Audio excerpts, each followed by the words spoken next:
မင်္ဂလာပါကျွန်တော်ဒီနေ့ရောင်းချပေးမယ်နိုင်လေးကတော့ edited fan တွေအတွက် edited chronograph datablock နိုင် quest လေးတစ်လုံးဖြစ်ပါတယ်သူ့ရဲ့ model နံပါတ်က ADH2793 model လေးဖြစ်ပါတယ်ဒီကောင်လေးက wash only ကို 97% အတန်လေးဖြစ်ပါတယ်ခင်ဗျမှန်မှာတော့အပွန်းလေးတွေနည်းနည်းပါမယ်ပေါ့နော်ကျိုးပတ်ရနည်းငယ်ပါမယ်ဒီကောင်လေးက left side ပြည့်တဲ့လူအတွက်အဆင်ပြေပါမယ်ခင်ဗျ case diameter က 48mm ရှိပါတယ်တော်ဒီပါရင်52mm ရှိလို့ size ကြီးတဲ့ထဲမှာပါပါတယ်လက်လုံးကြီးတဲ့ brother တို့အတွက်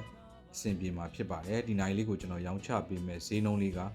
ပိုကပါပြီး368,000ကျပ်ဖြစ်ပါတယ်ခင်ဗျ chronograph function အားလုံးအလုပ်လုပ်ပါတယ်ခင်ဗျဒါလေးကနာယီ condition ပတ်လည်ပုံလေးဖြစ်ပါတယ်မှန်မှာအပွန်းလေးနည်းငယ်ပါမယ်ခင်ဗျအားလုံး original ပတ်လည်ကျိုးကအစတော်ဒီကအစဘာဂယ်ကအစAdidas logo အပြည့်အစုံနဲ့ရမှာဖြစ်ပါတယ်ခင်ဗျာ။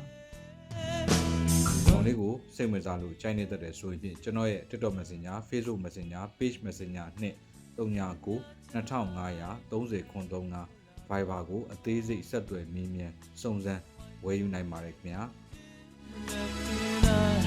ဒီ brand နိုင်လေးတွေကဝယ်ချင်တိုင်းဝယ်လို့မရပါဘူးခင်ဗျာ။ဒီကောင်လေးတွေရဲ့ website ဈေးကတော့$100အထက်မှာပဲရှိပါမယ်။လက်ရှိပေါက်ဈေးနဲ့4သိန်းကျော်မယ်ပေါ့နော်